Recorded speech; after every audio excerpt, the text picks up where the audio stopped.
os meus avós foram-no buscar para levar para o monte e não sei o que mais, essas cenas todas. Porque estava a haver uma revolução, estás a ver? Depois viam passar os tanques, não era? Os chaimites. Exatamente. Carregados de lenha e iam fazer um piquenique. Esta ficou fixe. Ficou. Yeah.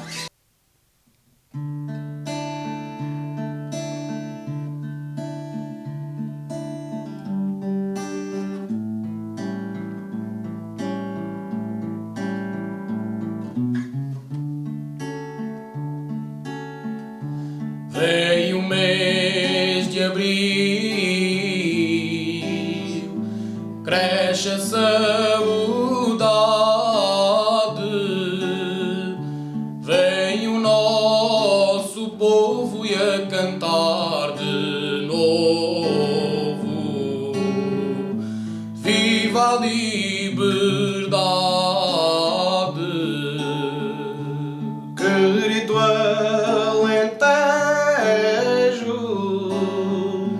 minha terra amada, eu nunca me esqueço de seres Alentejo,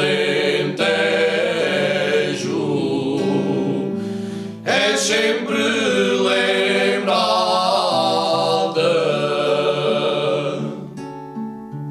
teus cravos vermelhos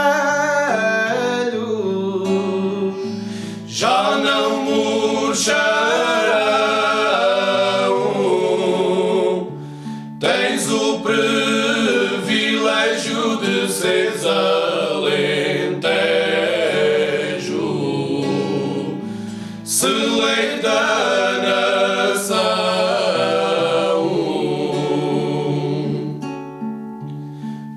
papoilas vermelhas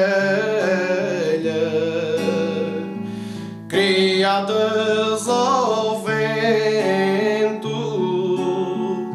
são cravos de abril, deixai-os florir no meu pensamento. Querido Alentejo, minha terra amada, eu nunca me esqueço de seres Alentejo,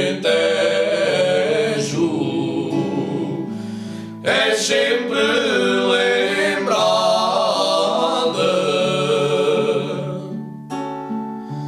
Teus cravos vermelhos já não murcharão, tens o privilégio de seres Alentejo, celeiro da nação, tens o privilégio de seres Alentejo, celeiro da nação.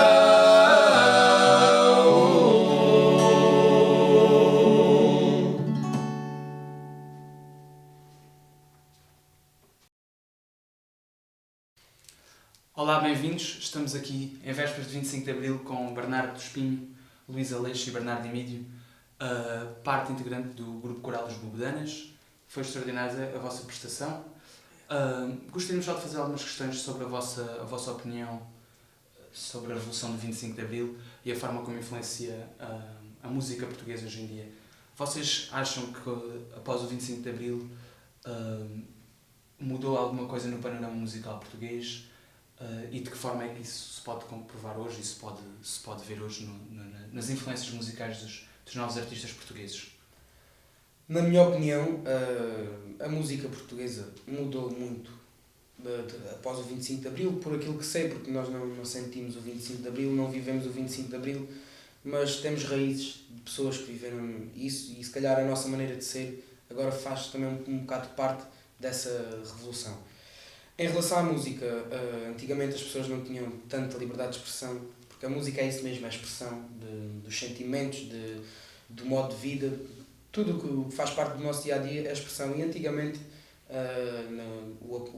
antes de 25 de Abril, as pessoas tinham medo de se expressar devido à PID, devido a todas essas coisas, e acho que essa revolução trouxe tudo aquilo que nós somos, os músicos e tudo isso, acho que nos deu um empurrão enorme e é sinal que somos livres. O 25 de Abril fala de liberdade, e a liberdade na música, na minha opinião, é espetacular. Hoje em dia ouve-se todos os tipos de música, com todos os tipos de expressão, todos os tipos de aspectos em que se querem focar, e na altura as pessoas eram censuradas, a expressão era censurada, e hoje em dia podemos até não ser muito censurados, mas acho que temos toda a liberdade de expressão em relação à música e tudo mais. Pá, eu acho que não somos assim tão livres quanto parece, porque para mim estamos todos a ser manipulados por este governo e podemos ter uma grande liberdade de expressão, mas acho que continuamos a ser, de alguma maneira, controlados. Acho que sim. Este é um bom tema para pegar. Vocês acham que antes do 25 de Abril e durante o 25 de Abril e logo no pós-25 de Abril existiu muito música de intervenção e grandes autores de música de intervenção? Vocês acham que a música de intervenção está a desaparecer nos dias de hoje? Ou vocês veem a música de intervenção como algo que está a surgir e irá reaparecer? Já existe alguns grupos a interpretarem músicas de intervenção. O caso dos Diolinda, mais recentemente, ganharam um grande mediatismo com uma canção particular. Qual é a vossa opinião, pessoal? Se calhar aquilo que nós falamos do governo e tudo isso, se toda a gente se calar e ninguém lutar contra isso, nada vai mudar. E na altura mudou com grandes músicos de intervenção.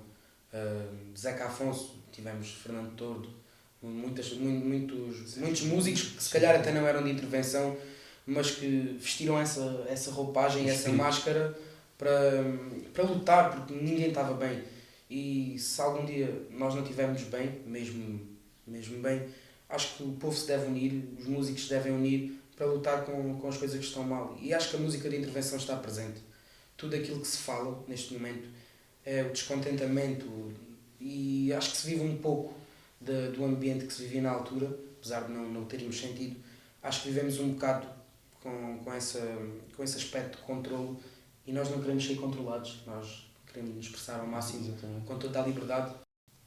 Enquanto impulsionadores de uma cultura local e do cante, que é património da nossa região e está a ser a candidatura a património imaterial da humanidade, vocês sentem que o contexto em que nós vivemos, o contexto social e económico em que nós vivemos, tem alguma vantagem ou desvantagem para potencializar o vosso trabalho enquanto autores regionais e atores locais?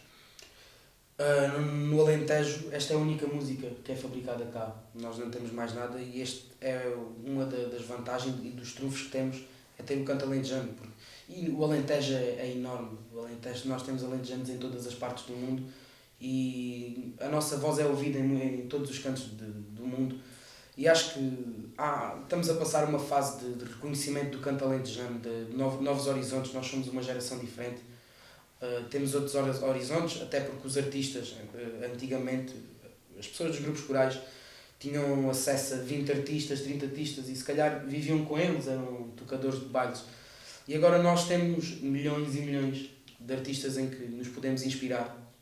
E acho que isso traz uma grande abertura ao canto alentejano, traz uma roupagem nova, traz esperança. Eu acho que é a minha opinião em relação ao canto alentejano, e tenho esperança que um dia o canto alentejano vai ser uma mais-valia, não só a nível regional, mas também nacional e quem sabe internacional. Espero que sim. Muito obrigado, convosco. 3 elementos extraordinários, 3 vozes da nossa cidade, 3 vozes maravilhosas. Muito obrigado, até à próxima. Maldita sociedade,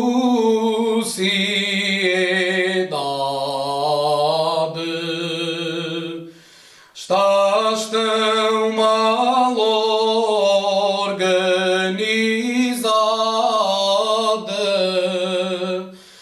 Quem não trabalha tem tudo, Quem trabalha não tem nada. Cada um toca o que quer e cada um canta o que quer e tem a liberdade de escolha total.